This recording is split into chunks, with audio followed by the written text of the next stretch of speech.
What is going on, Colts Nation? Welcome to today's episode of Colts Latest. As always, I am your host, Scott Reiman, coming to you from cloudy and a little drizzly San Rafael, California in Marin County, here in the gorgeous San Francisco Bay Area.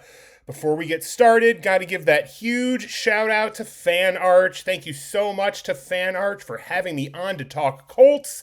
Do me a favor, check out their website, fanarch.com, where they've got amazing content on the NFL, MLB, NBA, college sports, WWE, UFC, boxing, sports card collecting, and so much more. Pay their website a visit. And if you like what you see here, please like this video and also subscribe to the Colts Latest channel so I can keep putting out Colts content for you as the off-season heats up. Thank you so much. So the clock is ticking. Tick, tick, tick. As I'm recording this right now, the time is 6 p.m. Pacific time, which means the deadline for teams to apply the franchise or transition tags is only 19 short hours away. And we still aren't any closer to knowing which tag the Colts will use, upon whom they will use it on, and if they will even use it at all. Even though Chris Ballard said last week of the tag, quote, "It's not what we want to do. It's a tool we have, but it's not what we want to do, though," implying that the hopes were that the Colts would come to agreements on long-term deals with both Daniel Jones and Alec Pierce by the deadline. But the fact that we haven't heard about either player reaching a deal, and the news over the weekend that Jones and the Colts weren't particularly close to a deal, makes it seem like a foregone conclusion that one of these two players will be tagged. Now, while I originally expected Jones and the Colts to agree to a deal before the tag deadline expired, and for the Colts to use the tag on Pierce while they continue to negotiate a long-term deal, the closer we get to the deadline without any news has me leaning more and more towards a Jones tagging. Appearing on the Pat McAfee show earlier today being Monday, Adam Schefter was asked about the Colts franchise tag situation. And he said, quote, "I'm told it's 50-50 that the Colts will be able to get a deal done with Daniel Jones by the deadline tomorrow. I think what's going to happen here is either they get a deal done for Daniel Jones or he winds up, in my mind, with the transition tag. That's certainly an option. And if he gets the transition tag, then I know he'd be allowed to go out and get offers from other teams," end quote. Schefter went on to mention the Vikings as a team that might be interested in Jones, but he said that they're currently lacking the cap space to make that happen. Now, by putting the transition tag on Jones, I think the Colts would be saying that they still have no intention of letting him leave, and if they can get him on the one-year $37.8 million transition tag deal, then they'd view that as a bargain, and they wouldn't have to commit to a long-term deal without knowing how Jones will respond from his Achilles injury. It would also allow for the market to dictate the value of his next deal, and they'd be forced to match any offer Jones received. I don't expect that number to get higher than the Colts would be willing to match, but the transition tag does leave the Colts a little exposed in their ability to retain Jones. Now, having Jones under the transition tag also allows the Colts to continue negotiations on a long-term deal with him throughout the free agency period with a safeguard in place, knowing that he can't just go and sign with another team without the Colts having a chance to match. Now, I think it's all going to come down to whichever player the Colts feel they are closer to signing between Jones and Pierce. The other one will get the tag. And I think the Colts would be more hesitant to use the transition tag on Pierce, as the demand for him will be higher than that of Jones, and he could easily receive an offer that the Colts would not want to match. If Pierce gets tagged, I'd expect the Colts to use the franchise tag so that if he does get an offer that goes beyond what the Colts are willing to pay, they'll at least receive 2 first-round draft picks as compensation. We should know more by the end of the afternoon. Of course, I've been saying that for days. I've been waiting and waiting for the news to fall, but I am going to be refreshing social media pretty much nonstop until 1 p.m. California time, or until we finally get news about who the Colts are going to tag. In the meantime, there was some news out of the AFC South today that reinforces the Colts' need to beef up their defensive front seven this offseason. The Houston Texans have traded offensive lineman Juice Scruggs, a 2026 fourth-round pick, and a 2027 seventh-round pick to the Detroit Lions for running back David Montgomery. Now, this is a huge get for a Texans team that ranked 22nd in the NFL last season in rushing yards per game, behind fourth-round rookie Woody Marks and the ghost of Nick Chubb. Adding a veteran presence like Montgomery to a team with a young, blossoming passing game and 2025's number one defense in the league is not what Colts fans like to see. Montgomery's been one of the most consistent running backs in the league since he entered in 2019. In fact, get this. Montgomery joins Derrick Henry, Josh Jacobs, Jonathan Taylor, and Christian McCaffrey as the only players in the NFL with 6,000 plus rushing yards and 50 plus rushing TDs in the 7 years DeMont has been in the NFL. And that's with him sharing carries with Jahmyr Gibbs the last 2 seasons in Detroit.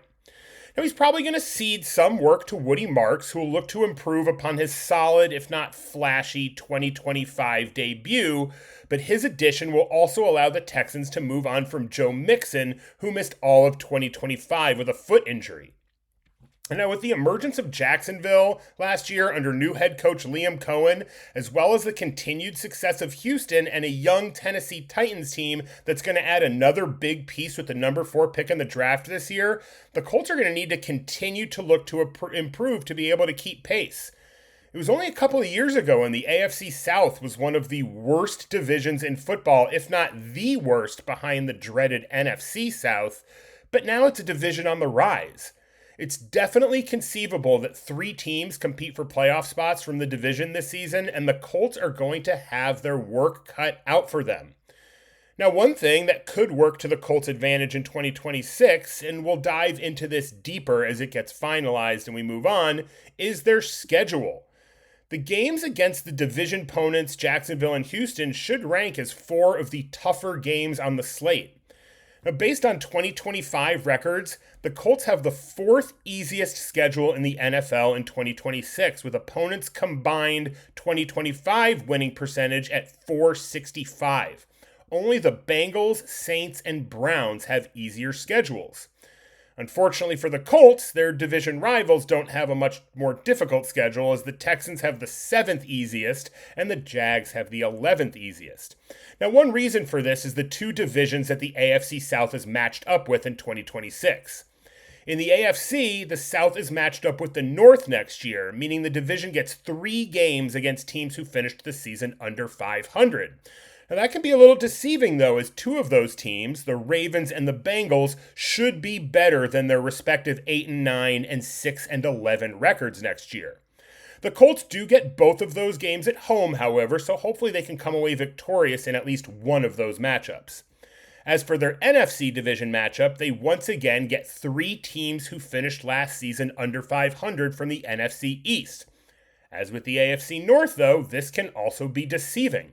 It's certainly possible for any or all of the 7-9-1 Cowboys, 5-12 Commanders, and 4-13 Giants to improve upon their 2025 records. I mean, the Commanders were coming off of an NFC Championship game appearance in 2024 before taking a major step back in 2025, partly due to the injury of QB Jaden Daniels. I expect them to improve upon that 5-12 record in 2026, and the Colts have to travel to Washington, so that could be a tough game. The New York Giants should also be much improved with the return of star wide receiver Malik Nabers, running back Cam Skattebo, both coming back from injury, and they'll be joining blossoming star Jackson Dart, second-year defensive stud Abdul Carter, and another incoming top 10 pick.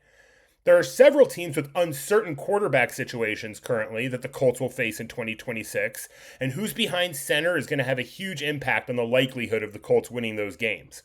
The Miami Dolphins, Cleveland Browns, Pittsburgh Steelers, and Minnesota Vikings, all 2026 Colts opponents, have questions at the quarterback position. Now, incidentally, all these teams have been mentioned as proposed landing spots for Anthony Richardson. So could we see a Colts versus Anthony Richardson revenge game play out at some point in 2026? that's certainly going to be a fun thing to keep an eye on.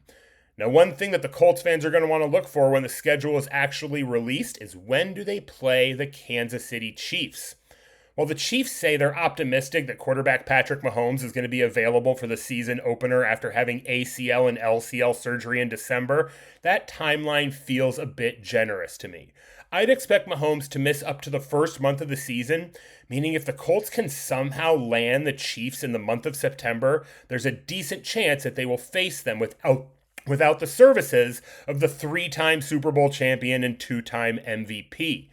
The 2026 NFL schedule is expected to be released on May 13th, so we've still got over 2 months to prognosticate on the difficulty of the schedule as we watch the Colts' 2026 opponents make their moves in free agency. Okay, I'm going to introduce a new segment to Colts Latest here, and I think it's one that you guys are going to like. It's time for Trivia Tuesday. Now, I'm not going to do this every week, and sometimes it's going to work a little differently, but for today, here's how it's going to work. I'm going to ask a question, and the first person to email me with the answer at scottreiman77@gmail.com, that's SCOTTREIMAN77@gmail.com with trivia in the subject title is going to win an autographed Colts football card from a current or former player. Yay! Now, I know I can't ask you guys not to use Google, so time is going to be of the essence on this one. Like I said, I'm going to do more of these with some different formats, but we're just going to try it out today and see how this goes. Okay, everybody ready?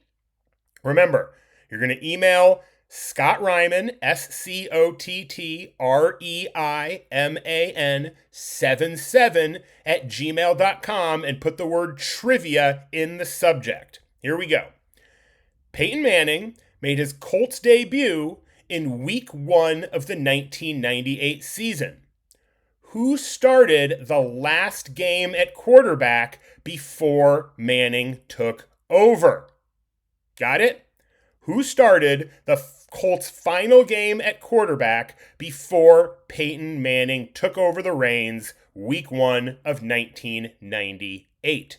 Good luck, everyone. I will share the answer tomorrow, as well as showing the exciting prize that the winner is going to get. But that's it for today. I'm hopeful that by tomorrow's show, we're going to have some answers as to the direction the Colts are going with the tag. I mean, we have to, right? The deadline's today. We're going to know by the end of today what the Colts are doing with the tag. And who knows?